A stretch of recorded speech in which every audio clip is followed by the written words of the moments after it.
श्रीमद् भगवत गीता अध्याय नंबर 15 के श्लोक 16 और 17 में 3 पुरुष बताए हैं, एक सरपुरुष एक अक्षर पुरुष।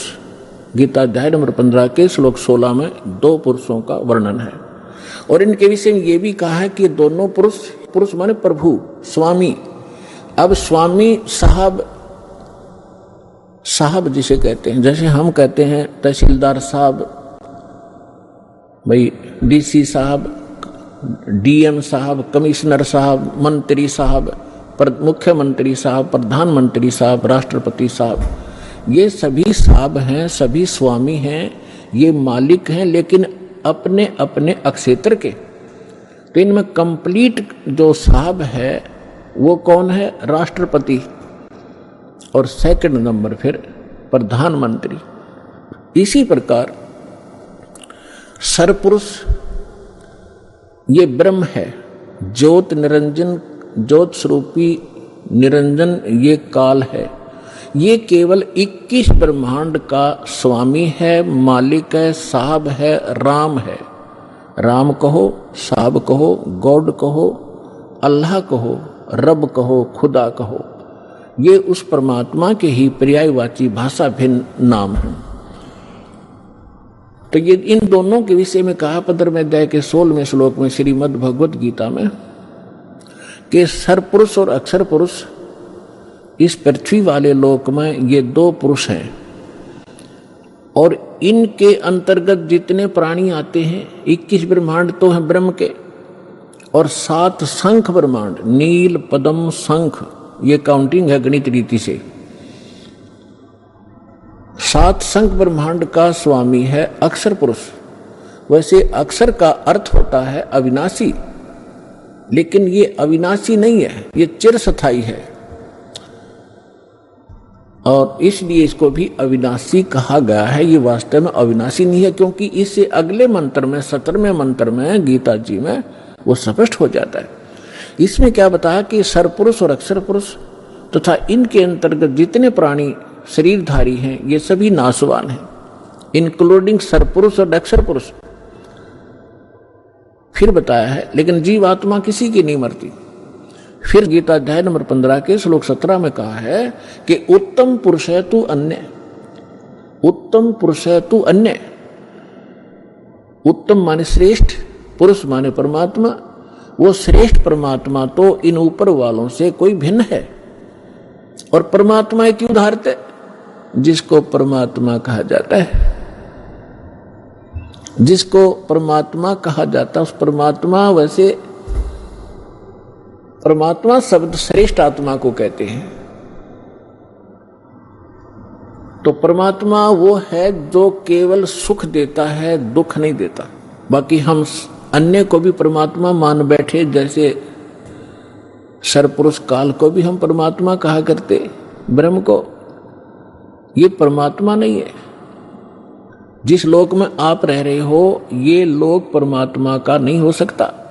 किसी का बेटा मर गया, किसी की बेटी मर गई, किसी की कैंसर होगी, किसी की टांग कट गई, किसी के हाथ कट गए, कोई अन्य रोग से पीड़ित है, हाहाकार मचा हुआ है, एक्सीडेंट में मर जाते हैं, फ्लड आ जाती है, अक्षेत्र का क्षेत्र तबाह हो जाता है। यह परमात्मा का लोक नहीं हो सकता। और अक्षर पुरुष के लोक में भी यही स्थिति है, वहां भी जन्म और मृत्यु, इसी प्रकार के रोग, कष्ट, दुख सभी मान। केवल एक सतलोक है परम अक्षर ब्रह्म, उस पुरुष वो सतलोक है जहां दुख नाम की वस्तु नहीं, वह जन्म, वहां मृत्यु नहीं, वृद्ध अवस्था नहीं, और किसी चीज का अभाव नहीं। वहां कोई काम नहीं करना पड़ता आपको, कोई टेंशन नहीं, क्योंकि भरा भंडार भगवान का। अब जैसे ये सतलोक आश्रम वाला, ये मिनी सतलोक समझ लेना, उसकी रिहर्सल है, उसका एक सैंपल समझो। ये जैसे आप जी यहां आते हो, यहां आपको कोई टेंशन नहीं, खाने की, रुकने की, नहाने और धोने की, और सारा दिन आप तो 1 हफ्ता रुकते हो, 4 दिन रुकते हो, 10 दिन रुकते हो, बना बना भोजन मिलता है, बिछे बिछाए मैट मिलते हैं, ऊपर पंखे चल रहे होते हैं, नहाओ धो, भगवान का भजन करो, चाहे 10 दिन रुको, आपको कोई टेंशन ही नहीं।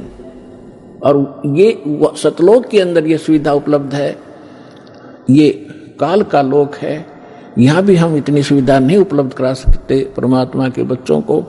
फिर भी हमारा जितना सामर्थ्य है कोशिश खूब करते हैं, क्योंकि सतलोक आश्रम बरवाला में आम आत्मा नहीं आ सकती, परमात्मा की विशेष लाडली आत्मा ही पहुंच पाती है।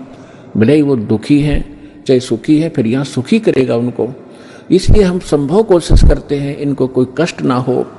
हम तो दास हैं उस परम पिता के, और आप उस भगवान के समर्थ के बच्चे, आपके लिए हम फिर भी संभव कोशिश करते हैं जितनी हमारा सामर्थ्य है कि किसी प्रकार का इनको कोई कष्ट ना हो। तो कहने का तात्पर्य है कि जितना समय आप यहां बिताओगे, ये आपका समय और ही तरह का होता है। यहां से जाते ही आप देखना, आश्रम से निकलते ही आपको कितनी टेंशन घेर लेती है, वो करना है, वो करना है, वहां जाना, उससे लेना, उससे देना, उसने ऐसे कर दिया। तो हम जब से सतलोक से निकले, हमारे साथ यह बीमारी उसी समय से लगी हुई है। अब हमने वहीं जाना है जहां कोई अभाव नहीं, वहां फलदार सदाबहार वृक्ष हैं, सदाबहार मेवे हैं। जैसे जंगल में आपने देखा होगा शामक खड़ा रहता है, पहले पुराने समय में तो बहुत ज्यादा फलदार वृक्ष होते थे, कहीं पर कुछ लग रहा है, कहीं पर कुछ फल लगे हुए हैं, खाओ तोड़ो खाओ बैठ कर ठाट से। तो वहां सतलोक के अंदर आपको कोई काम नहीं है और सब चीज उपलब्ध है। तो कहने का भाव यह है कि वो सतलोक है उस परम पिता परमात्मा का, और वो भगवान परमात्मा है। अब यहां बताया है, रमता राम जपोरे प्राणी, अब तो सुन ले राम कहानी। अब हम राम शब्द से कहां हम अपने दिमाग की सुई ले जाते थे। श्री रामचंद्र जी सन ऑफ राजा दशरथ, अयोध्या का राजा। हम जब राम शब्द हमारे हृदय में आता था, हमारे धर्म गुरुओं ने हमें ऐसा गलत फीड कर दिया था कि राम नाम आते ही वो धनुष बाण लिए हुए श्री रामचंद्र दिखाई देते थे। देखो, अब राम समझना हमने राम की डेफिनेशन समझनी है। अभी आपको बताया था कि जैसे तहसीलदार भी साहब है, कमिश्नर भी साहब है, ये सभी साहब हैं, मंत्री, मुख्यमंत्री, प्रधानमंत्री, राष्ट्रपति, सारे साहब हैं, लेकिन ये अपने अपने सत्र के साहब हैं। और इनमें जो समर्थ साहब है वो राष्ट्रपति, प्रधानमंत्री जी हैं। इसी प्रकार रामचंद्र जी ये श्री विष्णु समझो, सतोगुण विष्णु। और विष्णु जी की कितने राम हैं, कितने मालिक हैं, कितने पुरुष हैं, कितने प्रभु हैं, कितने देव हैं, ये केवल एक सतोगुण प्रधान भगवान राम है ये। और केवल एक ब्रह्मांड के अंदर 3 लोकों के ऊपर इस विभाग के मंत्री हैं ये। सतोगुण विभाग के मिनिस्टर हैं पृथ्वी लोक पर, स्वर्ग लोक पर और नीचे पाताल लोक पर। केवल 3 लोकों पर अपने इस विभाग के ये स्वामी हैं, राम हैं। ब्रह्मा जी रजोगुण विभाग के मंत्री हैं, मिनिस्टर हैं, और ये भी इन्हीं 3 लोकों के ऊपर स्वामी हैं, राम हैं, मालिक हैं, पुरुष हैं, प्रभु हैं। और शंकर भगवान तमोगुण विभाग के मिनिस्टर हैं। इसी प्रकार इन 3 लोकों पर इनके जो पिता हैं सरपुरुष ब्रह्म ज्योत स्वरूपी निरंजन, ये इसके 21 ब्रह्मांड हैं। एक ब्रह्मांड समझो एक प्रांत है, और ये प्रत्येक प्रांत में मुख्यमंत्री का, चीफ मिनिस्टर का रोल करता है। अपने 3 पुत्रों को ये प्रधानमंत्री, ये मंत्री बनाकर रखता है। मुख्यमंत्री, मुख्य मीन यहाँ वाला मुख्यमंत्री नहीं, यानी अन्य से जैसे देव और भी हैं, जैसे जल का देवता वरुण है और धन का देवता कुबेर है, ऐसे ये अलग अलग जो और देवता हैं, जैसे सूर्य प्रकाश स्रोत का देवता भगवान प्रभु सूर्य है। सूर्य ये आग का गोला नहीं है, एक देव है जो इन प्रकाश स्रोतों का स्वामी है। जैसे बिजली मंत्री होता है, बिजली मंत्री, विद्युत मंत्री वो कोई पत्थर का नहीं होता, या कोई वो बिजली चमकती हुई नहीं होता, वो एक इंसान होता है, उसके कंट्रोल में बिजली विभाग होता है। इसी प्रकार सूर्य देव ये नहीं है जो सूर्य चमक रहा है, इनके ऊपर कंट्रोलर है सभी सूर्यों पर। इस ब्रह्मांड के अंदर भी कई सूर्य हैं, एक नहीं। और ऐसे ऐसे बहुत से और भी प्रकाश स्रोत हैं चंद्रमा की तरह, तो उन सब का कंट्रोलर वो है। ऐसे तो कहने का भाव ये है कि ये केवल 21 ब्रह्मांड का स्वामी है सरपुरुष, और अक्षर पुरुष 7 संग ब्रह्मांड का राम है, 7 संग ब्रह्मांड का स्वामी है, मालिक है। और परम अक्षर ब्रह्म, पूर्ण परमात्मा, उत्तम पुरुष तू अन्य, वो कबीर देव जो है परम अक्षर ब्रह्म, वो असंख्य ब्रह्मांड का राम है, मालिक है, स्वामी है। तो अब क्या बताते हैं, रमता राम जपो रे प्राणी, अब तो सुन ले राम कहानी। कच्छ मच्छ कूरम ना होते, धौल धरनी नहीं ध्यानी। चंद सूरज दो दीपक ना थे पवन और पानी। भाई कच्छ मच्छ ये कूरम ना होते, धौल धरनी नहीं ध्यानी। चंद सूरज दो दीपक ना नहीं थे पवन और पानी। ब्रह्मा विष्णु महेश नहीं होते, नहीं लक्ष्मी नहीं गौरज रानी। सावत्री नहीं सनकादिक तब होते अलख बिनानी। पुणात्मा आप दास जी अभी आपको बताया था कि परमात्मा अच्छी आत्माओं को मिलते हैं, ये उनका विधान है। और वो सतलोक में रहता है, वहां से गति करके आते हैं, अच्छी आत्माओं को मिलते हैं और अपनी महिमा को आप ही अपनी अमृतवाणी से बोल बोल कर ऊंचे स्वर में कविताओं के माध्यम से, दोहों के माध्यम से, शब्दावली के माध्यम से एक कवि की तरह आचरण करते हुए वो अपना ज्ञान प्रचार करते हैं।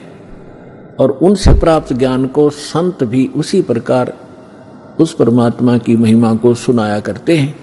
तो परमात्मा कहते हैं, चारों युग में मेरे संत पुकारे, कोक कहा हम हेल रे।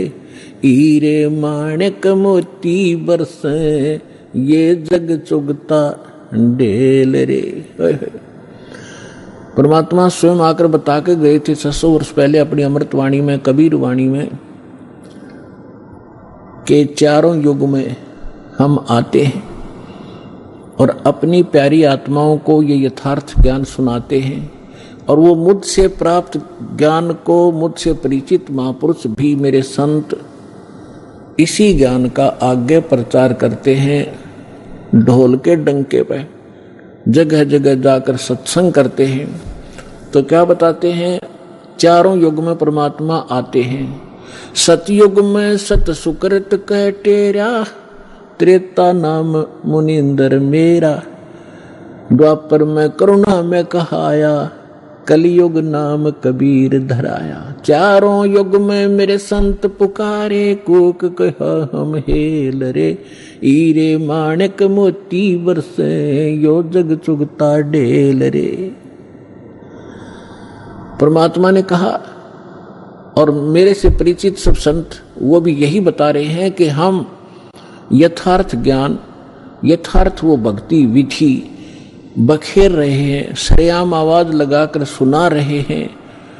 आप हमारे इस ज्ञान को ना सुनकर जो हम सत साधना रूपी और सत ज्ञान रूपी हीरे और मोती आपके ऊपर बरसा रहे हैं, आपके सामने डाल रहे हैं, आप ठुकरा कर चल देते हो और आप आन उपासना करते हो अन्य देवताओं की, जो शास्त्र विधि को त्याग कर मनमाना आचरण है, जिसके विषय में श्रीमद् भगवत गीता अध्याय नंबर 16 के श्लोक 23 और 24 में कहा गया है कि शास्त्र विधि को त्याग कर जो मनमाना आचरण करते हैं अर्जुन, उनको न तो कोई सुख होता है, न उनकी सिद्धि होती है और न ही उसको कोई गति होती है, व्यर्थ, यूजलेस।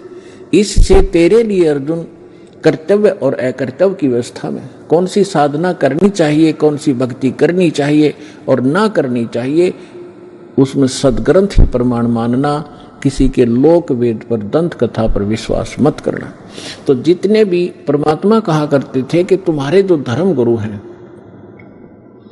कबीर परमेश्वर जी कहा करते थे कि तुम्हारे जितने धर्म गुरु हैं ये गलत ज्ञान प्रचार कर रहे हैं, तुम्हें सत भक्ति नहीं बता पा रहे हैं, और हम सत भक्ति बता रहे हैं, तुम इनको ठुकरा करके वो साधना कर रहे हो जो ना तुम्हें सुख कर सकती है, ना तुम्हारा भविष्य में आने वाले आपदाओं को नहीं टाल सकती है, आपके प्रारब्ध में, आपकी किस्मत में जो लिखा है आपका कष्ट, उसका निवारण नहीं कर सकते। तो वो आप डड़े ढो रहे हो, कंकर पत्थर इकट्ठे कर रहे हो, उनको हीरे और मोती जान के, वो तुम्हारी भारी भूल है। इन कंकर और पत्थरों को जब आप आगे जाकर ले जाओगे सिर पर रख कर, और जहां इनकी कीमत लगेगी, तब आपको पता चलेगा कि तुम पत्थर उठा लाए, कंकर उठा लाए, लाल हाथ लगा नहीं। तो क्या बताते हैं, चारों युग में मेरे संत पुकारे, कूक कहा हम हेल रे, हीरे माणिक मोती बरसे, ये जग चुगता ढेल रे। कि हम सत साधना, सत भक्ति रूपी हीरे मोती आपके ऊपर बरसा रहे हैं, और आप फिर भी कंकर पत्थर यानी आन उपासना करने में लगे हुए हो, उन देवी देवताओं की पूजा करते हो जो तुम्हें कभी सुख नहीं दे सकते। वो स्वयं सुखी नहीं, उनका अस्थायी समय सबका सब नाशवान है। फिर पकड़ थिर रही है, समर्थ की शरण गह कर ही आप सुखी हो सकते हो। समर्थ का शरणाग हो, रंग होरी हो, वाई कदे न हो ए काज राम, रंग होरी हो। कहते समर्थ की शरण पकड़ो, ग्रहण करो, फिर कभी भी आपके ऊपर कोई आपदा नहीं आवेगी, यदि आप मर्यादा में रहोगे। पर भी लेन जात है दुनिया, हमरा ज्ञान किने ना सुनिया। परमात्मा ओए होए कितने दुखी होकर कहते हैं कि तुम पर भी लेन जाते हो, वहां पर कहीं पर कोई कुंभ का मेला लग जाता है, उस जोड़ में, तालाब में, जिसमें गधे भी ना नहावे, बड़े पानी भी ना पिए, और उसमें तुम नहाकर कल्याण समझते हो अपना। तुमसे पहले वहां मछलियां, मेंढक सभी विद्वान रहते हैं, उनका मोक्ष नहीं होता। अपने सदग्रंथों का आधार मान और संत महापुरुष जिनको भगवान मिले उनकी वाणी को आधार मानकर साधना कीजिए, तभी सफलता होगी। तो भगवान कहा करते कि पर भी लेन जात है दुनिया, और हमरा ज्ञान किन्हें ना सुनिया। तो यहां क्या बताना चाहते हैं भाई, कच्छ मच्छ कूरम ना होते, दौल धरनी नहीं ध्यानी, ये चंद सूरज दो दीपक न थे, नहीं थे पवन और पानी। ब्रह्मा विष्णु महेश न होते, नहीं लक्ष्मी गौरज रानी, सावतरी नहीं सनकादिक तब होते, अलख विनानी। अब आदरणीय गरीबदास साहिब जी कह रहे हैं परमात्मा से प्राप्त उस यथार्थ ज्ञान के आधार से कि पहले, सबसे पहले कुछ भी नहीं था, केवल एक परमात्मा था। और यही हमारे वेद बताते हैं, और यही वो महापुरुष बताते हैं, और यही परमात्मा स्वयं आकर ज्ञान देते हैं। हम ही अलख अला हैं, कुतुब गोस और पीरे, गरीबदास खालिक धनी, हमरा नाम कबीरे। ए स्वामी सृष्टा में सृष्टि हमार तीरे, दास गरीब ऊपर बसूं, अधर बसूं, अवगत सत्य कबीरे। परमात्मा ने स्वयं भी अपनी महिमा बताने की चेष्टा की, पर हम बालक इतने हैं, हम परमात्मा को पहचान नहीं सके, क्योंकि हम बाल बुद्धि बना दिए इन अज्ञानी संतों, महंतों, मंडलेश्वरों ने, गुरुओं ने। अपनात्माओं, सबसे पहले भगवान ने आपको शिक्षित किया, और फिर इस ज्ञान को आप तक पहुंचाया। अब जितने भी आप यहां आए हो किसी भी धर्म मजहब से, सबसे पहले आपने ये ज्ञान सुना होगा तो बहुत बुरा लगा था, और आज आपको कैसा लग रहा है कि हे भगवान, अगर पृथ्वी पर ज्ञान है तो ये है ना सब अज्ञान भरा पड़ा है। तो काल ने इतना ज्ञान ठुकवा दिया हमारे परमात्मा के बच्चों में कि ज्ञान से दूर भाग रहे, विरोध कर जाते हैं, अपना जीवन नाश कर लेते हैं। लेकिन इसलिए परमात्मा ने आपको शिक्षित बनाया। आज बूढ़े से लेकर बालक तक सबको अक्षर ज्ञान है। अगर मान ले कोई बुजुर्ग रह भी रहा कि तक कोण में ना पढ़ जाओ तो उसके पोता पोती और उसके बेटे सारे शिक्षित तो बैठ कर समझाओगे कि नहीं पिताजी ऐसे है, ये सही लिखा है, इसमें गीता से हमने मिला लिया, तो भी मान जाएगा। तो इसलिए मालिक ने यह समय सेलेक्ट किया था कि जब पिछली पीढ़ी आवेगी और कलयुग 5505 बीत जाएगा, तब इस ज्ञान का हम ढोल के डंके पर प्रचार करेंगे और सब बच्चे मेरी शरण में आएंगे, सबका मोक्ष होगा। पूरे विश्व के बच्चे परमात्मा के ही बच्चे हैं, चाहे कोई हिंदू है, मुसलमान है, सिख है, ईसाई है, हम एक पिता के बच्चे। हम अपनी गलती से अलग अलग हो गए, हमें ज्ञान ठीक ना मिलने से हम भिन्न भिन्न हो गए। परमात्मा का आदेश है कि इस ज्ञान को सुनकर सब फिर एक होंगे और सबका मोक्ष होगा।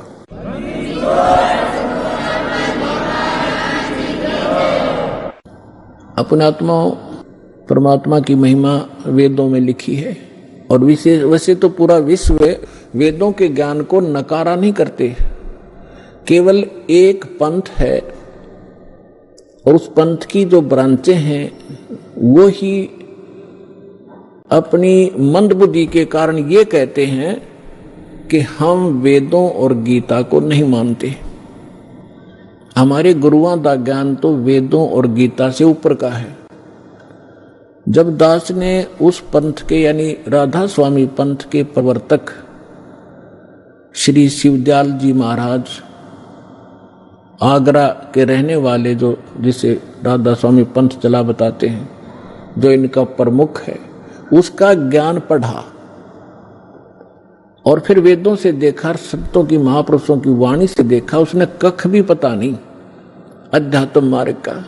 और उसके अनुयायी नु कहते हम तो वेदों को और गीता को नहीं मानते, हमारा ज्ञान तो इससे ऊपर का है। उसकी झलक आपको कई बार दिखा रखी है, फिर दिखाऊंगा। उन्हें सतनाम का पता नहीं, सतलोक का पता नहीं, वो कैसा है और वहां क्या सतिथि है, खाक है उनके पास ज्ञान।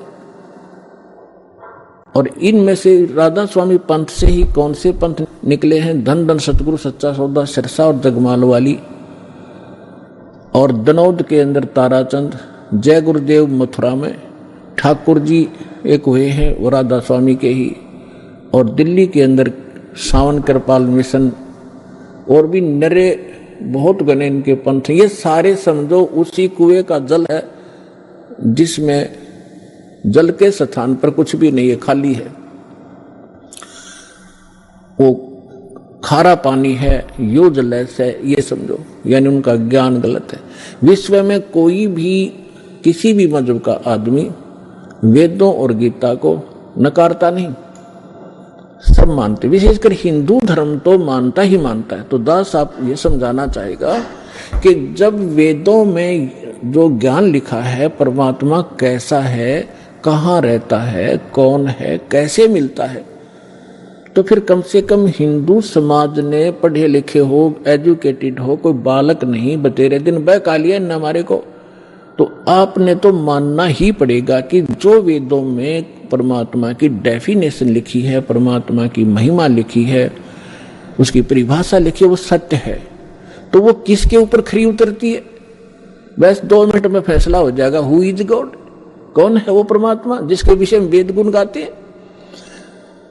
ऋग्वेद मंडल नंबर 9 सूक्त 86 86 का मंत्र 26 और 27 में, ऋग्वेद मंडल नंबर 9 सूक्त 82 82 का 1 2 3 में, ऋग्वेद मंडल नंबर 9 सूक्त 54 मंत्र 3 में, ऋग्वेद मंडल नंबर 9 सूक्त 20 मंत्र 1 में, ऋग्वेद मंडल नंबर 9 सूक्त 1 मंत्र 8 और 9 में, ऋग्वेद मंडल नंबर 9 सूक्त 96 96 के 16 से 20 में, ऋग्वेद मंडल नंबर 9 सूक्त 94 के मंत्र 1 में, ऋग्वेद मंडल नंबर 9 सूक्त 95 के मंत्र नंबर 2 में, और भी अनेकों स्थानों पर। इसमें क्या लिखा है कि वो कबीर देव, कबीर साहब, कबीर भगवान वो ऊपर सतलोक में अमरलोक के तीसरे भाग में वहां बैठा है, सभी ब्रह्मांडों के ऊपर भुवनो सर्व भुवनो ऊपरी तिष्ठति, सभी ब्रह्मांडों के सभी भवनों के ऊपर विराजमान है और वो सिंहासन पर बैठा है जैसे राजा होते, राजा बैठते, राजा के समान है देखने में, मनुष्य सदृश है।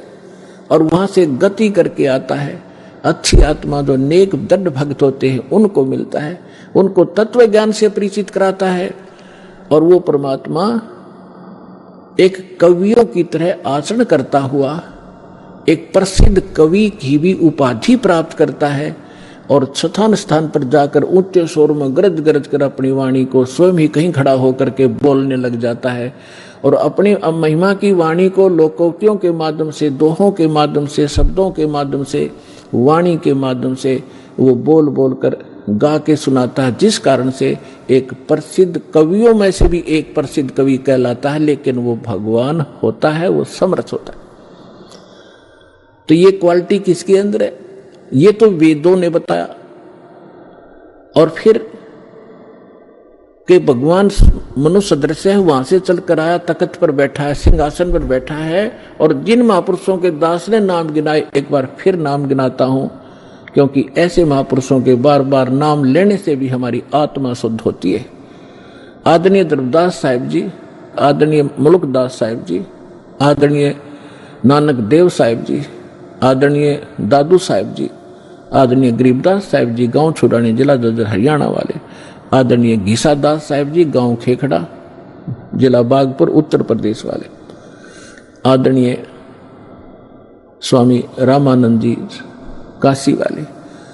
अपनात्माओं, दास जिन महापुरुषों के नाम गिना रहा है, आप ये ना समझना कि जहां ये रहा करते वहां बड़ी भक्ति होगी, वहां कख नहीं किसी के पास। कई भक्त इस भूल में धक्के खान चले गए, वहां कोई छुड़ानी चला गया और उनका जब देखा हाल फिर आया वापस। तो पुण्यात्माओं, क्योंकि हम पहले या भटक चुके हो, अब बार बार ना भटकना, इसलिए दास आपको आगाह करता है। ये संत महापुरुष खड़े हुए, लेकिन वो भी उस महापुरुषों के इस ज्ञान से परिचित नहीं है। इन महापुरुषों ने फिर यही बताया। क्या बताया? जैसे नानक साहब ने कहा, धर्मदास जी ने तो कल में तोड़ रखी है, पूरा कबीर सागर लिख रखा है भगवान कबीर साहब के बारे में कि ये पूर्ण परमात्मा है। मैंने सचखंड में जाकर देखा, वहां सिंहासन पर विराजमान थे, बड़ा तेजो में शरीर था इन्हीं का। फिर वही मुझे फिर यहाँ मथुरा में मिले दोबारा आकर के, लेकिन यहाँ उनका तेज इतना नहीं था जितना सतलोक में था। तो ये भी गरीबदास साहिब जी कहते हैं कि तेज पुंज अन्य दे धरकर इस विधम को बैठ ही, हल्का तेज पुंज का शरीर बनाकर वो यही वेद बताते हैं कि वो अपने शरीर को सरल करके वो परमात्मा यहाँ प्रकट होता है, आता है, अच्छी आत्माओं को मिलता है। तो इन्होंने क्या बताया है? जैसे धर्मदास जी ने कहा कि आज मोहे दर्शन दियो जी कबीर, आज मोहे दर्शन दियो जी कबीर, सतलोक से चल कर आए, सतलोक से चल कर आए, काटन काल की जंजीर, आज मोहे दर्शन दियो जी कबीर, आज मोहे दर्शन दियो जी कबीर। मुल्कदास जी ने कहा है, जपो रे मन परमेश्वर नाम कबीर, जपो रे मन साहेब नाम कबीर। एक समय गुरु बंसी बजाई कालंदरी के तीर, एक समय गुरु बंसी बजाई कालंदरी के तीर, सुर नर मुनि जन सब थकत बहे हुआ, रुक गया दरिया नीर, जपो रे मन साहेब नाम कबीर।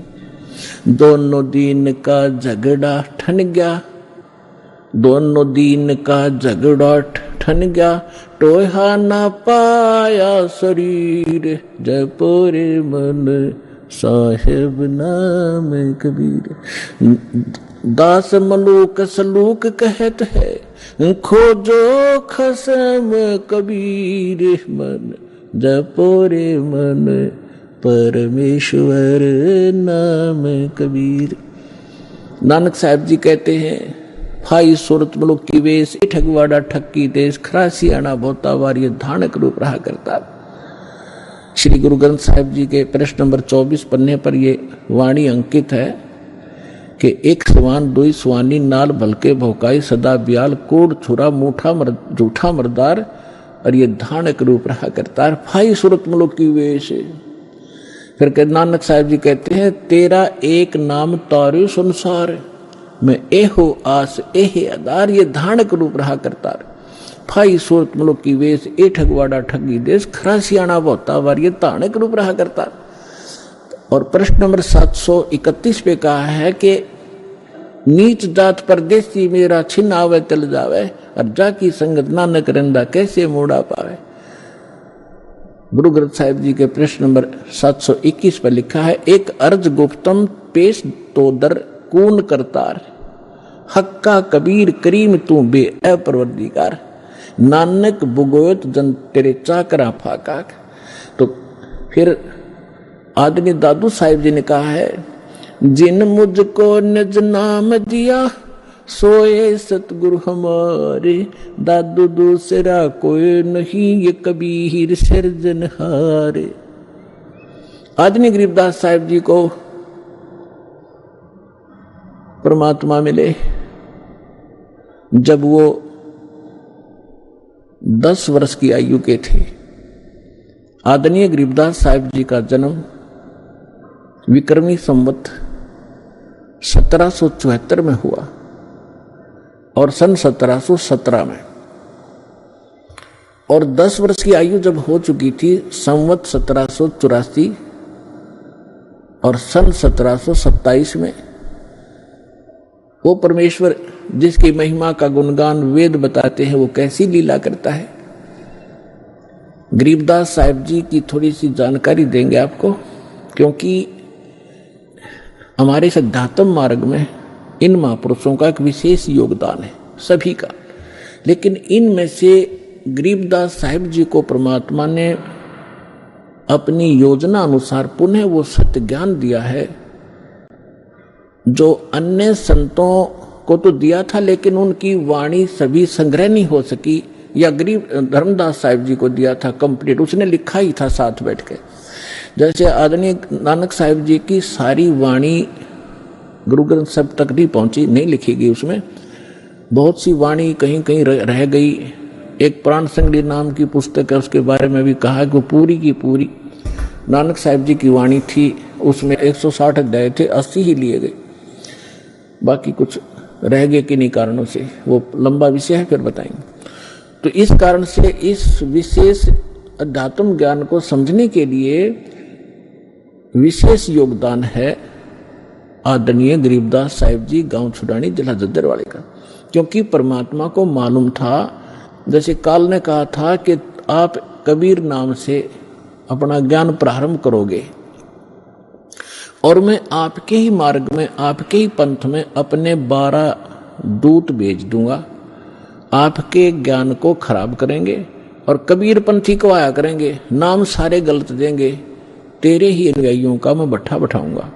तब परमात्मा ने कहा था ठीक है तो अपना काम करिए, मैं अपना करूंगा। फिर परमात्मा ने कबीर सागर के अंदर कबीर बानी एक चैप्टर है, उसके प्रश्न नंबर 134, 35, 36 और 37 पे यह स्पष्ट किया है कि गरीबदास जी का 12वां पंथ होगा।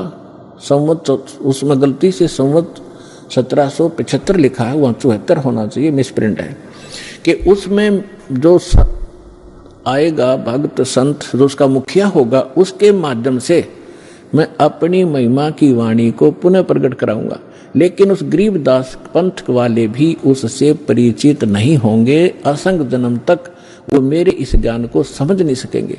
जैसे काल ने कहा था 12 पंथ करूं मैं साजा और नाम तुम्हारा ले करूं आवाजा। 12 पंथ चालू करूंगा तेरे नाम तक, परमेश्वर से कहा था। और द्वादश पंथ नाम जो ले ही सो मेरे मुख में आन समोई, और अनेक पंथ चलाऊं उनसे न्यारे ये राधा स्वामी धन धन सतगुरु जय गुरुदेव और ये ठाकुर जी दनोद वाला ताराचंद, ये और अनेक पंथों में से हैं। और अनेक पंथ चलाऊं या विद जीवों को भरमाऊं, जोग जीत जाओ संसारा जीव न माने कहा तुम्हारा।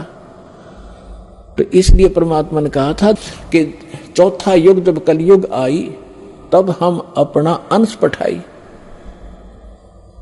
और काल फंद छूटे नरलोई सकल सृष्टि परवाने खोई। ये तो उन्होंने बता दिया कि 12वें पंथ में मेरी महिमा की वाणी प्रकट होगी, उसके बाद फिर उस 12वें पंथ में हम ही चलावें और सब पंथ मिटा के एक पंथ चलावें। तो परमात्मा ने दास भेज दिया पुण्यात्माओं, गरीबदास पंथ में ही दास का से ही निकास हुआ है। फिर क्या बताया है कि कलयुग बीते 5500 पाचा, तब ये मेरा वचन होगा साचा। कलयुग बीत जावे जब एता, और सब जीव परम पुरुष पद चेता। 5505 जब वर्ष बीत जाएंगे, उस समय ये मेरी बात सत्य होगी कि मैं 12वें पंथ में स्वयं आऊंगा, सब पंथों को मिटाकर एक पंथ चलाऊंगा। अपने आत्मा थोड़े से दिन की बात है, बुद्धिमान समाज है, अभी तक उनके पास ये ज्ञान पहुंचा नहीं है, और पहुंचने लग रहा है। परमात्मा तो दयालु है, घर घर टीवी लगा दिए, मोबाइल बना दिए, इनमें चिप डलवा लो, सीडी बैठ कर देख लो, पुस्तक पढ़ लो, टीवी देख, कहीं ना कहीं कोई ना कोई तो मार्ग से अपने बच्चों तक ये पहुंचा कर छोड़ेंगे। और जब उनको ये समझ में आएंगे, हाय ऐसे आएंगे दौड़कर, और सब एक हो जाएंगे, सबका मोक्ष होगा, सब यहां भी सुखी होंगे और सतलोक जाएंगे। जहाज भर भर कर भगवान आपको सतलोक छोड़ का होगा।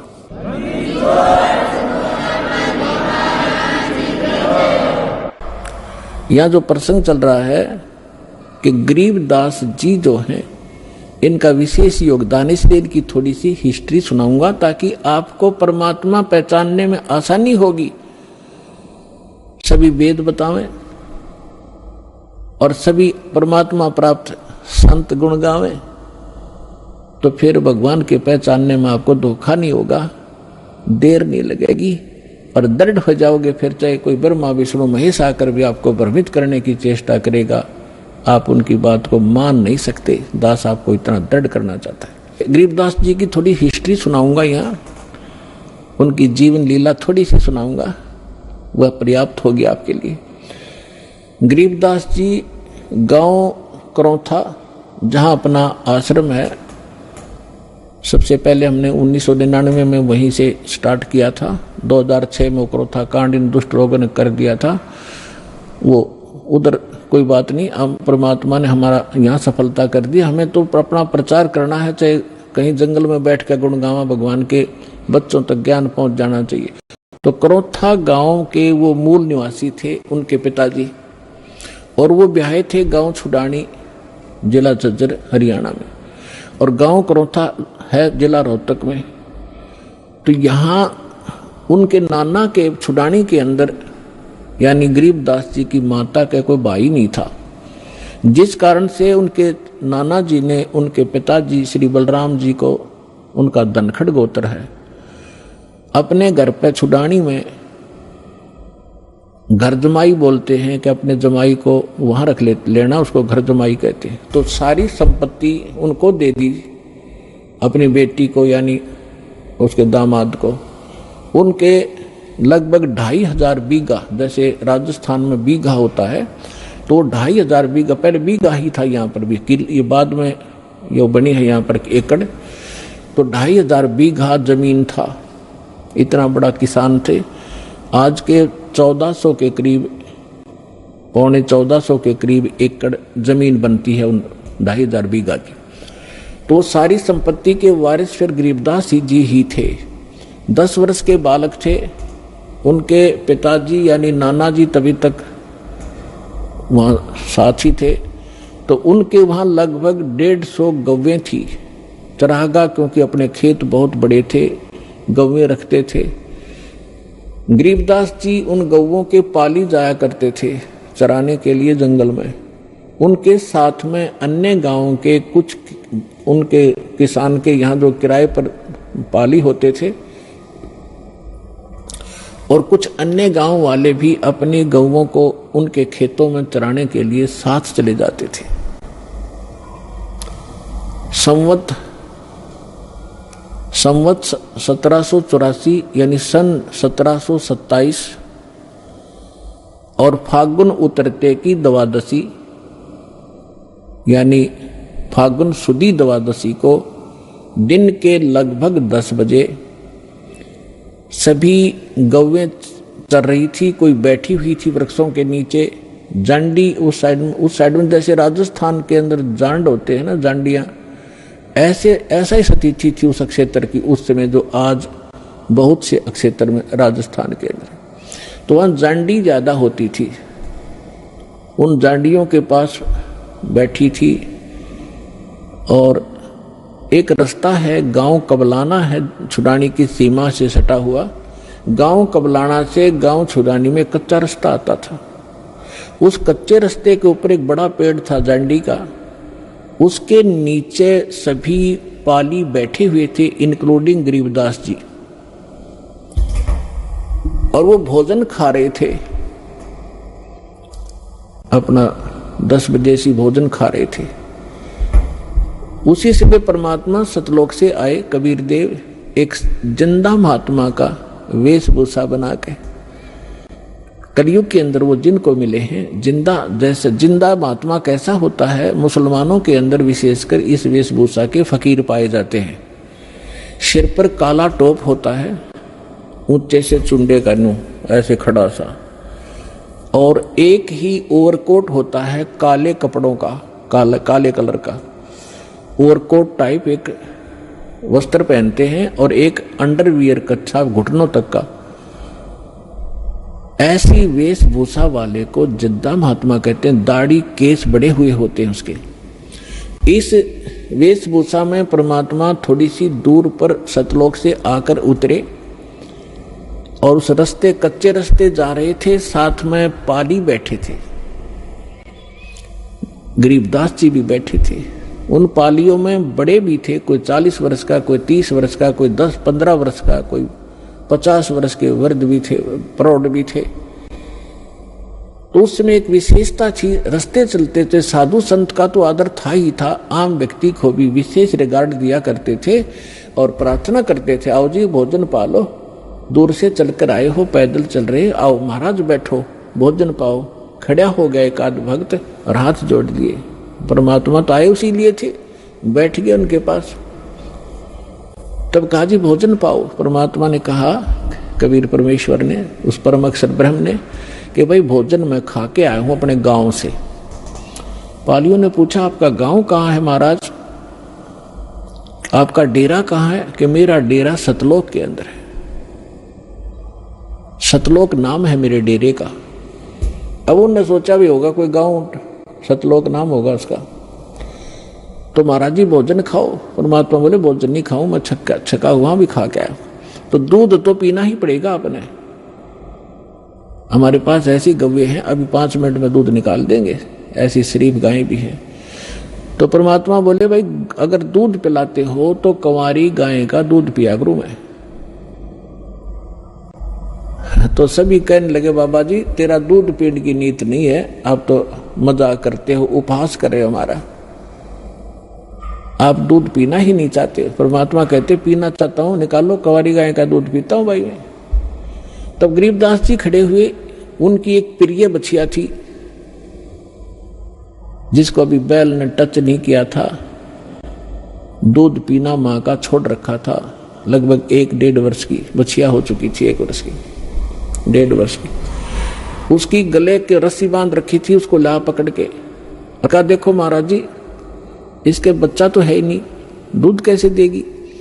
परमात्मा बोले कोई एक पात्र लाओ जिसमें दूध निकालेंगे, ये दूध देगी भाई। आइए अब हम उन श्रद्धालुओं के अनुभव जानते हैं जो जगत गुरु तत्वदर्शी संत रामपाल जी महाराज जी से दीक्षा प्राप्त कर चुके हैं तथा उनके द्वारा बताए गए भक्ति मार्ग पर चल रहे हैं। सर नमस्कार। सत्साई जी। सर क्या नाम है आपका? परमानंद पंथी। कहाँ से आए सर? जिला मंडी, हिमाचल प्रदेश। सर संत रामपाल जी महाराज से कब जुड़े? 12 जनवरी 2012 को। सर क्या काम करते हैं आप? मैं भारतीय जीवन बीमा का अभी करता हूँ। सर संत रामपाल जी महाराज से नाम दीक्षा लेने से पहले आप क्या भक्ति साधना करते थे? मैं 26 साल से नकली कबीरपंथी था। सर हिंदुस्तान में कबीरपंथ के नाम से बहुत सारे संत अपने अपने तरीके से धर्म साधनाएं बता रहे हैं। सर आप किस संत से जुड़े हुए थे? मैं परमात्मा जो बताते हैं कि द्वादश पंथ काल फरमाना, बुला जीव पाए ना ठिकाना, उसमें जो दूसरा पंथ आता है जागू पंथ, मैं उसी पंथ से रिलेटेड था। सर आप जागू पंथ से जुड़े हुए थे, आपको क्या भक्ति साधनाएं बताई जाती थी और आपने वो साधनाएं कितने साल तक की? मैंने वो 26 साल तक वो भक्ति की, और जब मैं छोटा सा था तो छोटे से ही मैंने उनसे नाम दीक्षा ले रखी थी, और वो एक बीजक का श्लोक जाप करने के लिए देते थे। और जब भी वो आते थे घर में, जब अभी आते थे पुराने वाले गुरु, तो रात को 2-4 भजन कर लिए, ढोलकी बजा ली, चिमटा बजा लिया, बस इसी को हम भक्ति मान के चलते थे। सर संत रामपाल जी महाराज भी एक कबीरपंथी संत है। एक कबीरपंथी संत को छोड़कर आपको दूसरे कबीरपंथी संत के पास क्यों आना पड़ा? मैं जब भी गुरुजी रामपाल जी महाराज की शरण में गया तो मैं आध्यात्मिक लाभ के उद्देश्य से नहीं गया। मैं कंटिन्यू हर साल मेरे को टाइफाइड हो जाता था। मार्च से लेकर जून जुलाई तक मेरे को टाइफाइड होता रहता था, जिससे मैं बहुत बीमार रहता था। मेरा शारीरिक जो स्थिति थी वो बहुत कमजोर थी। तो इसी करके हमारे गांव से 2 भगत परमात्मा की शरण में गए थे। वो बार बार मुझे यही स्ट्रेस करते रहते थे कि आप बरवाला चलिए, आपकी जो बीमारी है वो कट जाएगी, आपके जो दुख है वो दूर हो जाएंगे। तो यही बात मेरे घर कर गई, और मैं परमात्मा रामपाल की शरण में जाने के लिए 7 जनवरी 2012 को मालिक की शरण में गया। सर आपने पहले ही गुरु बना रखा था, कबीरपंथ से आप जुड़े हुए थे। आपकी जो बीमारी टाइफाइड आपको रहता था, बहुत सारी समस्याएं आपको थी, जो आपने पहले नाम ले रखा था जागूपंथ से, वहां से वो समस्याएं ठीक क्यों नहीं हुई? क्योंकि जब मैं परमात्मा रामपाल जी महाराज की शरण में गया तभी मुझे पता चला कि मेरे जो गुरु हैं वो नकली हैं, उनका जो नाम है वो नकली है। वो सब पता मुझे गुरुजी की शरण के जाने के बाद ही प्राप्त हुआ। सर समाज में एक धारणा है कि गुरु नहीं बदलना चाहिए, गुरु बदलना पाप है। सर आपने पहले जागूपंथ से नाम ले रखा था, अब आपने संत रामपाल जी महाराज को गुरु बना लिया है, तो सर क्या आपको नहीं लगता कि आपने गुरु बदल के पाप किया है? बिल्कुल नहीं, बिल्कुल नहीं। परमात्मा कहते हैं गुरु करो 10 पांचा, जब तक मंत्र ना मिले सांचा। सर संत रामपाल जी महाराज से नाम दीक्षा लेने के बाद आपको क्या क्या लाभ मिले? एक तो मुझे आध्यात्मिक लाभ मिला, भक्ति का पता चला कि भक्ति किसे कहते हैं और मुक्ति कैसे मिलेगी। ये सब ज्ञान मुझे परमात्मा की शरण में जाने के बाद मिला। और जो शारीरिक कष्ट मेरे रहते थे, जो मेरे शरीर में जो बीमारियां थी, वो सब परमात्मा की शरण में जाने के बाद पूरी की पूरी खत्म हुई। सर आपको क्या क्या शारीरिक बीमारियां थी? 2 साल पहले मेरे को कम से कम 30 या 35 बीमारियां लग गई थी। ये परमात्मा मेरे से परीक्षा ले रहे थे कि मेरा बच्चा मेरे ऊपर कितना दृढ़ है, वो मेरी परीक्षा ले रहे थे शायद। तो कभी मेरे को गले में थायराइड था, और कभी मेरी शुगर थी, कभी मेरे को बवासीर थी, कभी मेरे यूरिन में इन्फेक्शन था, और कभी मेरे पेट में इन्फेक्शन था, और कभी मेरे गर्दन में पेन थी, बैकबोन में मेरे प्रॉब्लम थी। कोई भी ऐसी बीमारी नहीं थी जो मेरे को नहीं थी। जब भी मैं डॉक्टर के पास कोई भी टेस्ट करवाने जाता था, हर टेस्ट मेरा पॉजिटिव निकलता था और कोई भी टेस्ट नेगेटिव नहीं निकलता था। लेकिन मैंने मन ही मन परमात्मा से प्रार्थना की, हे परमात्मा, तुम जिंदे हुए मरे हुए को जिंदा कर सकते हो, तो मैं तो अभी जिंदा हूँ, और आप मुझे ऐसे कैसे छोड़ सकते हो? मरने का मुझे कोई गम नहीं परमात्मा, मुझे एक ही गम है कि मैं बिना सार नाम लिए इस शरीर को ना त्यागूं। और परमात्मा ने बहुत बड़ी कृपा की। आज मेरा थायराइड, आज मेरा शुगर, आज मेरा बीपी सब कंट्रोल है बिना दवाई के। और एक भी कोई ऐसी मेरी डिजीज नहीं है जो मेरे आज शरीर में है। मेरा 2 साल पहले कम से कम 10 केजी मेरा वजन लूज हो गया था और मैं परमात्मा को कहता था कि परमात्मा तुम तो मरे हुए को जिंदा करते हो और आपकी भक्ति से तो परमात्मा मरे हुए तो जिंदा होते हैं, मैं तो अभी जिंदा हूँ, मुझे भक्ति के लिए जिंदा कर दो। तो आज परमात्मा ने मुझे भक्ति के लिए जिंदा किया और मैं परमात्मा रामपाल जी के मैं क्या क्या गुण गाऊं। अगर मेरे ये गुण गाने लग जाऊं तो ये जिंदगी खत्म हो जाएगी, अगर लिखने लग जाऊं तो कलम की स्याही खत्म हो जाएगी, लेकिन मैं उनके गुण नहीं लिख सकता, नहीं भूल सकता। सर आप जिसको परमात्मा बोलते हैं, जैसा कि आपने बताया कि आपको बहुत सारी बीमारियां थी, इतनी सारी बीमारियां संत रामपाल जी महाराज से नाम दीक्षा लेने मात्र से आपकी ठीक हो गई। फिर एक ऐसा संत जेल में है, खुद वो परेशानियों में है, लेकिन अपने भक्तों के कष्ट को दूर कर रहे हैं और खुद वो जेल में है। सर क्या कहना चाहेंगे? ये तो भ्रम है दुनिया जी का कि हमारे परमात्मा रामपाल जी महाराज जेल में हैं। वो तो पता नहीं किस किस के कल्याण करने के लिए जेल में गए हैं, हमारे जैसे हमारे भाइयों का कल्याण करने के लिए जेल में गए हैं। ये तो परमात्मा की लीला है और मुझे शर्म आती है इस देश के कानून से, देश के प्रशासन से, देश के न्याय व्यवस्था से, जिन्होंने 2 साल से परमात्मा रामपाल जी महाराज जी को बिना वजह से, बिना कोई आरोप से जेल में बंद करके रखा हुआ है, जिसमें आज 18 महीने हो गए हैं और एक भी आरोप सिद्ध नहीं कर पाए। इससे साबित होता है कि ये सारा प्रोपेगेंडा मीडिया का और प्रशासन का और जितने भी धार्मिक गुरु हैं उनका मिली भगत से ये सारा प्रोपेगेंडा बनाया गया है। सर आप संत रामपाल जी महाराज को निर्दोष बता रहे हैं, सर सरकार से आपकी क्या मांगे हैं?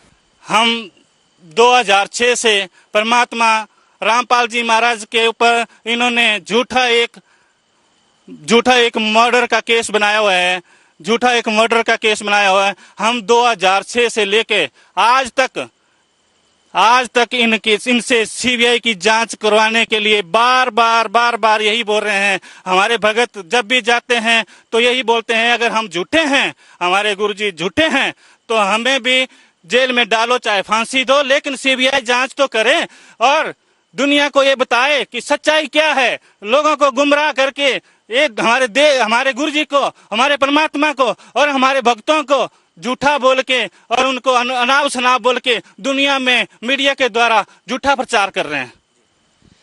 सर जैसा कि आपने बताया कि पहले आप कबीर पंथ से जुड़े हुए थे और जागू परंपरा से आपने नाम दीक्षा ले रखी थी। संत रामपाल जी महाराज मात्र एक ऐसे संत है जो कबीर जी को भगवान बताते हैं, लेकिन हमने ऐसा कभी नहीं सुना। कबीर जी को एक सदगुरु, कवि या कबीरदास, एक जुलाय के नाम से ये समाज जानता है। आपके कबीरपंथी संत जितने भी हैं वो भी कबीर जी को भगवान ही बताते हैं, लेकिन संत रामपाल जी महाराज वेदों को, गीता, गुरु नानक जी की वाणियों को आधार बनाकर कबीर जी को भगवान सिद्ध करते हैं। क्या ये बात सही है सर? संत रामपाल जी महाराज कहाँ तक सही है? बिल्कुल सही है, परमात्मा रामपाल जी जो बता रहे हैं बिल्कुल सही बता रहे हैं। सर संत रामपाल जी महाराज किस आधार पर कह रहे हैं कि कबीर जी भगवान है? परमात्मा रामपाल जी पवित्र गीता, पवित्र वेद, पवित्र कुरान और पवित्र बाइबल के अंदर प्रमाणित करके सारी दुनिया को दिखा रहे हैं, हाथों में दिखा रहे हैं, प्रोजेक्टर से दिखा रहे हैं कि बेटा यहाँ लिखा है। सर आपने हिमाचल से सैकड़ों किलोमीटर दूर हरियाणा के एक छोटे से गांव से निकले एक ऐसे संत से नाम दीक्षा ली जिसकी बहुत ही साधारण सी वेशभूषा है।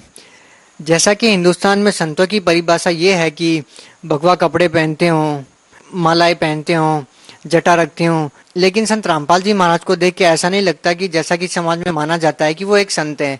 क्या आपने एक ऐसे संत को गुरु बनाया जिसकी वेशभूषा बिल्कुल ही साधारण सी है? क्या आपको लगता है कि संत रामपाल जी महाराज जी वास्तव में पूर्ण संत है? बिल्कुल पूर्ण संत है परमात्मा जी। शकल से परमात्मा संत नहीं लगते, लेकिन इनके अंदर जो ज्ञान है, जो इनके अंदर जो शक्ति है, उससे ये बिल्कुल प्रमाणित होता है कि दुनिया में इनके बराबर कोई संत इस पृथ्वी में कोई नहीं है। ये परमात्मा की वाणी है कि कंठी माला सुमनी पहने से क्या हो, ऊपर डूंडा साध का अंदर जाए खो। कि जो ऊपर से बड़ी बड़ी लटाएं बांध के रखा हुआ है, बड़ी बड़ी लटाएं हैं और बड़े गले में रुद्राक्ष की माला है, भगवा बस्तर, ऐसे पहनने से संत नहीं होते। संत तो सच्चा ज्ञान बताएंगे, वही संत है। सर हमें ये बात समझ में नहीं आ रही कि संत रामपाल जी महाराज तो जेल में है, लेकिन सर लोग उनसे जुड़ कैसे रहे हैं? परमात्मा रामपाल जी महाराज जी ने पूरे संसार के अंदर, पूरे हमारे देश के अंदर डिस्ट्रिक्ट लेवल पे स्टेट कोऑर्डिनेटर के द्वारा जगह जगह पे नामदान स्थान खोल रखे हैं। उसके द्वारा भगत वहाँ से नाम दीक्षा लेके और वहाँ से अपना कल्याण करा रहे हैं। सर जैसा कि संत रामपाल जी महाराज के श्रद्धालु कहते थे कि संत रामपाल जी महाराज जब भी आशीर्वाद देते थे या वो जब भी सतलोक आश्रम में जाते थे तो उनके भयंकर से भयंकर कष्ट दूर हो जाते थे, जैसा कि आपने बताया। क्या नामदान सेंटर पे जाने के बाद भी उनके श्रद्धालुओं को लाभ मिलता है? जी भगत जी, बिल्कुल मिलता है, क्योंकि परमात्मा के नाम में ही शक्ति है। परमात्मा का नाम में ही शक्ति है और परमात्मा का नाम सुमन करने से ही सारे कष्ट दूर होते हैं। सर आखिरी सवाल आपसे जानना चाहेंगे कि सर आप भगत समाज को क्या संदेश देना चाहते हैं? मैं भगत समाज को यही संदेश देना चाहता हूँ कि जल्द से जल्द परमात्मा रामपाल जी महाराज की शरण में आइए और जन्म मरण से छुटकारा पाइए। बहुत बहुत धन्यवाद। सत साहेब जी।